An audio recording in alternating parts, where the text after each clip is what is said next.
সাবেক প্রধানমন্ত্রী শেখ হাসিনা এখন ভারতে আছেন। আমরা যত নিকৃষ্টভাবে তার কথা বলি না কেন, তিনি পালিয়ে গেছেন এবং আমাদের যে মিডিয়াগুলো যখনই তার ব্যাপারে কোনো খবর বলতে চায়, প্রকাশ করতে চায়, এবং সে খবর যাকে বলা হয় যদি 30 সেকেন্ডের একটি খবর হয়, সেটিকে 3 মিনিটে টেনে নেওয়া হয় এবং 3 মিনিটের মধ্যে বলতে গেলে 2 মিনিটই সেই দৃশ্য দেখানো হয় যে তিনি হেলিকপ্টারে করে বাংলাদেশ থেকে চলে যাচ্ছেন, পালিয়ে চলে যাচ্ছেন।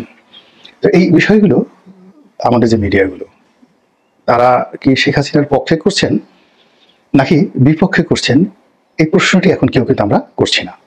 কিন্তু বাস্তবতা হলো যে তার সেই যে উড়ে যাওয়ার, হেলিকপ্টারে করে উড়ে যাওয়ার যে দৃশ্য, এই দৃশ্য যতবার দেখানো হচ্ছে ততবারই কতগুলো প্রশ্ন সামনে চলে আসছে। তিনি যে হেলিকপ্টারে করে গেলেন, সেই হেলিকপ্টারটা কার ছিল? 2 নম্বর হলো যে তিনি যেখান থেকে গেলেন সেই সময়টিতে ওভাবে তাকে কারা পাঠালো, কেন পাঠালো? এরপর তিনি যে বাংলাদেশ থেকে ভারতে গেলেন, ইচ্ছা করলে তো আমরা কেউ ভারতে যেতে পারি না, সেখানে বাংলাদেশ থেকে যাওয়ার জন্য একটা প্রোটোকল লাগে, আবার সেখানে যারা গ্রহণ করবেন তাদেরও একটা প্রোটোকল লাগে। তো শেখ হাসিনার এই যে যাওয়া, ভারতে যাওয়া, এটা এমন নয় বা এটা সম্ভব নয় যে হঠাৎ করে তিনি তার মনে হলো যে আমি এখন ভারত চলে যাব, এটাও সম্ভব নয়। অথবা আমি এমন একটা অবস্থার মধ্যে পড়েছি, 1 মিনিটের মধ্যে আমাকে পালাতে হবে। এবং পালানো যে কথাটা, যখন মানুষ পালায় তখন একটা দিশেহারা হয়ে যায়, তাদের কোনো আশ্রয় থাকে না এবং পালানোর জন্য কোনো টার্গেট থাকে না। আগেকার দিনে রাজা বাদশাহরা যেটা পালাতেন, পালানোর জন্য একটা সুড়ঙ্গ তৈরি করে রাখতেন। তো সুড়ঙ্গের 3 থেকে 4টি দরজা থাকতো। যেমন ধরুন আমাদের লালবাগ দুর্গের যে সুড়ঙ্গটি বন্ধ আছে, কেন বন্ধ আছে? অবাক করার বিষয় যে আপনারা এটা নিয়ে এখনো অনেকে প্রশ্ন করেন, কিন্তু যারা লালবাগ দুর্গে গিয়েছেন সবারই অদম্য একটা আগ্রহ যে ওই যে সুড়ঙ্গ পথ যেটি দিয়ে পালানোর রাস্তা রয়েছে, তো সেই রাস্তাটার সন্ধান করা, খুঁজে বের করা, কিন্তু সেটা বন্ধ করা আছে। কেন বন্ধ করা আছে? এর কারণ হলো অনাদিকাল থেকে, অর্থাৎ সেই আদিকাল থেকে রাষ্ট্রের এমন কতগুলো গুরুত্বপূর্ণ বিষয়, যেমন বাংকার, রাজার পালানোর জায়গা, কিভাবে পালালেন, এগুলো একটা সিক্রেট। এগুলো সাধারণের কাছে সাধারণত খুলে দেওয়া হয় না।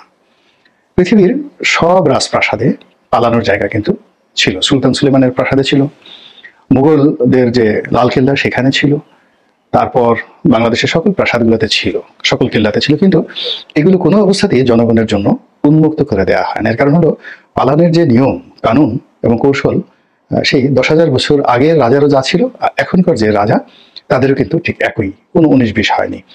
কাজেই জনগণের সামনে যদি এগুলো উন্মুক্ত করে দেওয়া হয়, আমাদের এখন বঙ্গভবন আছেন, ওখানে যদি কোনো কারণে প্রেসিডেন্ট সাহেবকে পালাতে হয়, তাহলে আপনি গিয়ে দেখবেন যে সেখানে সেইভাবে আয়োজন করা হয়েছে যেভাবে লালবাগ কেল্লায় আয়োজন করা হয়েছিল। সুবেদার আজম শাহ, উনি যে লালবাগ কেল্লা দুর্গ নির্মাণ করেছিলেন, মুঘল সম্রাট আওরঙ্গজেবের সন্তান এবং শায়েস্তা খাঁর মেয়ের জামাই, তো তিনি যে পদ্ধতি অবলম্বন করেছিলেন অলমোস্ট হুবহু ঠিক সেই পদ্ধতি গণভবনে, বঙ্গভবনে রয়েছে।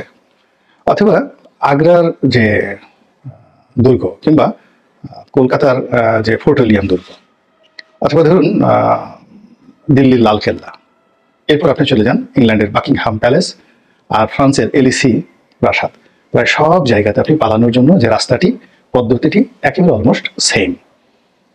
তো যার জন্য এই জিনিসগুলো সাধারণত জনগণের কাছে উন্মুক্ত করা হয় না, এগুলো খুব গোপনীয় একটা বিষয়। তো শেখ হাসিনা যদি পালাতেন, তাহলে তিনি লোকচক্ষুর অন্তরালে চলে যেতেন। ওখানে পালানোর জন্য অনেক সুন্দর সুন্দর জায়গা গণভবনেও আছে, বঙ্গভবনেও আছে, মানে তাকে আপনি আর খুঁজে পাবেন না লোকচক্ষুর অন্তরালে। কিন্তু আমরা তাকে দেখেছি, তো সমস্ত ক্যামেরা সামনে হেলিকপ্টার করে তিনি চলে গেছেন সবার সামনে। তিনি নিজে গেছেন অথবা তাকে বাধ্য করা হয়েছে চলে যাওয়ার জন্য, এরকম। কিন্তু তিনি পালিয়েছেন। পালানো বলতে তাকে গোপন জায়গা দিয়ে গোপনে যেতে হবে যেন কেউ তাকে বুঝতে না পারে। অর্থাৎ তিনি যদি সফল হন পালানোর ক্ষেত্রে, তো সেক্ষেত্রে তিনি নতুন করে উদিত না হওয়া পর্যন্ত কেউ তাকে দেখতে পাবেন না কিভাবে তিনি পালালেন, তাহলে পালানো এই শব্দটি প্রযোজ্য হবে না। আর তিনি যদি ধরা পড়েন, পালানো অবস্থায় ধরা পড়েন, তখন যেখানে ধরা পড়লেন ওটি প্রকাশিত হবে। সাদ্দাম হোসেন পালিয়েছিলেন, তো তাকে একটা কবরের মধ্যে থেকে বের করা হলো। তারপরে গাদ্দাফি পালিয়েছিলেন, তাকে একটা পরিত্যক্ত বাড়ির মধ্যে থেকে বের করা হয়েছিল। এরকম অনেকে পালিয়েছেন তো পালানো অবস্থা থেকে। তো শেখ হাসিনা যদি পালাতেন, তাহলে তাকে গোপন জায়গা থেকে উদ্ধার করতে হতো, যদি আমরা ধরতে পারতাম। আর তিনি যদি পালিয়ে ভারতে চলে যেতেন, চলে যাওয়ার পরে দিল্লিতে তাকে দেখা গেলে আমরা বলতাম যে তিনি কিভাবে গেলেন, কোন পথ দিয়ে গেলেন। কিন্তু যেহেতু আমরা তার পুরো বিষয়টি, অর্থাৎ গণভবন থেকে তিনি হেলিকপ্টারে ওঠা প্রত্যেকটার একটি স্থির চিত্র রয়েছে। তো এটাকে আসলে আপনি অনেক কিছু বলতে পারেন, কিন্তু এটাকে পালানো বলাটা এটা বুৎপত্তিগত ভাবে এটা ভুল আছে, ভ্রান্তি আছে, এবং এটা সঠিক নয়। এবং সঠিক না থাকার কারণে কি হচ্ছে, শেখ হাসিনা গেছেন, তিনি আবার ফিরে আসবেন, কাম ব্যাক, রিটার্ন, এই জিনিসটি আসে। আর যখন আপনি পালানো, কাউকে পালিয়ে যাওয়ার সুযোগ দেন বা কেউ পালিয়ে যায়, তখন সেটাকে আর ফিরে আসা তার কোনো স্কোপ থাকে না। পালানো জিনিসটারই যাকে বলা হয় পরিণতিটা ভিন্ন হয়। তো শেখ হাসিনা যেহেতু সবার চোখের সামনে দিয়ে চলে গেছেন, উড়ে গেছেন, আবার এখন যেখানে আছেন সারা দুনিয়া জানে তিনি সেখানে রাজকীয় মেহমান রূপে আছেন, তো কাজেই তার ফিরে আসা নিয়ে আলোচনা হচ্ছে। তিনি তার শাসন ক্ষমতাকালীন সময় আয়রন লেডি হিসেবে পরিচিত ছিলেন, ভীষণ রকম আয়রন লেডি, এবং যেন তিনি আয়রন লেডি নয়। তার বিরুদ্ধে অভিযোগ, তিনি যা ইচ্ছে তাই করতেন, খুন, গুম, তারপরে ক্রস ফায়ার, বিচার বহির্ভূত হত্যা যেটাকে আমরা বলি, তারপর অবিচার, তারপরে সাজানো বিচার, কি না।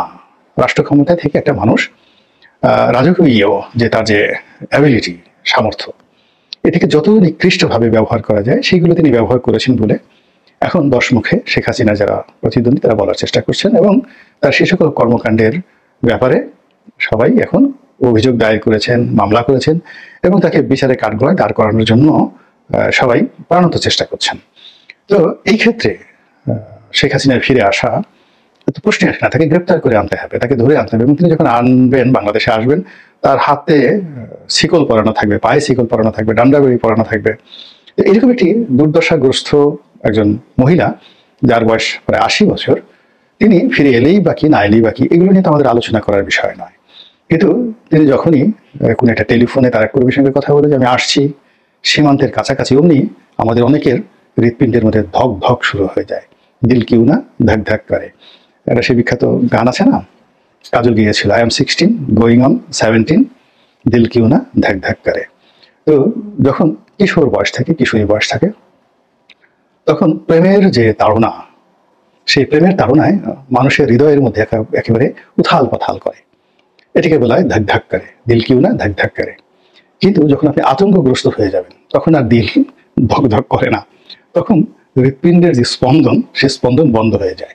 নর্মাল যদি ধরেন আপনার হৃৎপিণ্ডের যে শব্দ, এটি আপনি ঢোলের বাড়ির সঙ্গে তুলনা করেন, তাহলে ভয় পাওয়ার পরে কোনো একটি রাক্ষস দেখলেন, খোকস দেখলেন, জিন ভূত দেখলেন, সাপ দেখলেন, এরপর আপনি ভয় পেলেন, মানে কোনো ডাক্তার তার যে যন্ত্র, এই যন্ত্র আপনার বুকে লাগিয়েও আপনার হৃৎপিণ্ডের শব্দ শুনতে পাবে না, হৃৎপিণ্ড বন্ধ হয়ে যায়।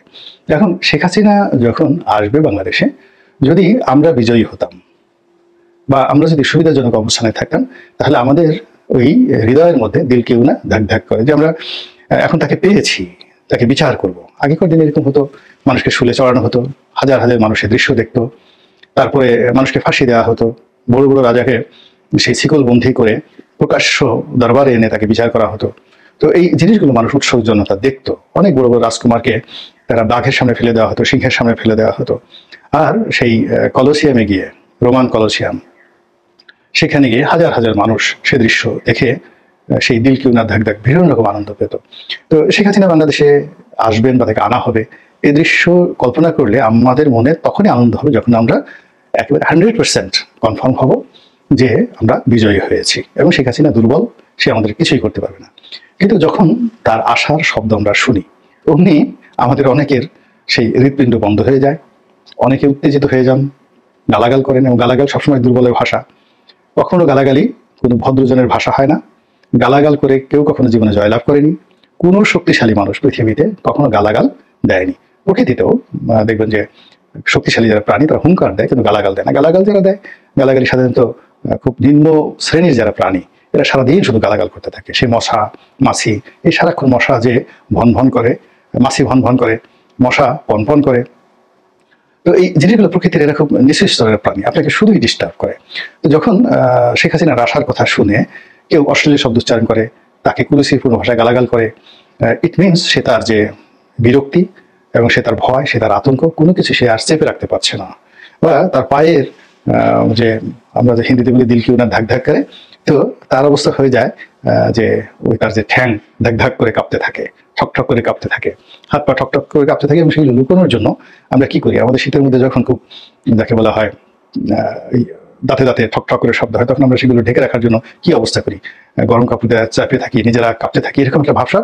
তো এরকম শেখ হাসিনার আসার কথা শুনে যারা গালাগাল দেন, তারপরে যারা বাজে শব্দ উচ্চারণ করেন, হুঙ্কার দেন, হ্যাং করেঙ্গা ত্যাং করেঙ্গা, লাঠিকা আন্দার মুগুর ভরেঙ্গা, এই সমস্ত কথাবার্তা বললেন, এগুলো মূলত এক ধরনের দুর্বলতা, অস্থিরতার যে অবস্থা। তো যাক, এনিওয়ে, এখন শেখ হাসিনা আসবেন কি আসবেন না এটা পরের ব্যাপার। কিন্তু আমরা যেভাবে তাকে নিয়ে আলোচনা করছি এবং যেভাবে তার আসার জন্য পথ সৃষ্টি করছি, এবং সত্যিই যদি কোনোভাবে সে এসে পড়েন বাংলাদেশে, টুস করে ঢুকে পড়েন, তাহলে প্রথম দর্শনেই দেখা যাচ্ছে যে আমাদের মধ্যে যারা দুর্বল চিত্তের মানুষ, তাদের কি হবে একমাত্র আল্লাহ রাব্বুল আলামিন জানেন। এবং মানুষের ভয় কোন পর্যায়ে থাকে, শেখ হাসিনার আমলে আমি তো লিখতাম বাংলাদেশ প্রতিদিনে, তাকে সমালোচনা করে লিখতাম। এখন বাংলাদেশের খুব নামকরা একজন সম্পাদক, একসময় তার যে সম্পাদক বা মালিক, গ্রুপ অফ পাবলিকেশন, বাংলাদেশের মধ্যে সবচেয়ে বড় পাবলিকেশন হাউস ছিল তার। তো আমি সেখানে চাকরি করতাম একসময়। তো আমার সেই বস, তিনি ফোন করলেন যে, বাবা রনি, তুমি তো লেখো, আমি কয়েকদিন পড়ছি, তো তোমার ওই লেখা পড়ে আমার এতটা ভয় লাগে, আমি আর পরে আর ওই লেখাগুলো পড়তেও সাহস পাই না, যে আমি যে লেখাগুলো পড়ছি এটা যদি কেউ জেনে যায় তাহলে না জানি আমার কি হবে। এই হলো মানুষের ভয়ের সংস্কৃতি। এখন শেখ হাসিনার জীবনের সফলতা হলো, তার অনেক ব্যর্থতা থাকতে পারে, সফলতা হলো যে সে এখনো পর্যন্ত সুদূর প্রবাসে থেকে আমাদেরকে ভয় দেখাতে পারছেন, ভীষণ রকম ভয় দেখাতে পারছেন। এবং আমরা এই ভয়ের কারণে তার আশা নিয়ে, তার ঢুকে পড়া নিয়ে কল্পনা করছি। এবং তিনি যদি আসেন, তাহলে আমাদের কার গালের চামড়া, কার পিঠের চামড়া কিভাবে কি হবে, নতুন মামলা মোকদ্দমা কেমন হবে, তারপরে আবার তার যারা হারিয়ে যাওয়া সেই সিপাহ সালার থেকে শুরু করে অন্যান্য যারা আছেন, তারা আবার কি করে ক্ষমতার পাদপীঠে আসবেন, এই বিষয়গুলো নিয়ে আমরা চিন্তা ভাবনা করি। আর খিল লাগিয়ে, মানে প্রচন্ড ভয়ে খিল লাগিয়ে নিজেদের ঘরের মধ্যে আত্মচিৎকার করতে থাকি।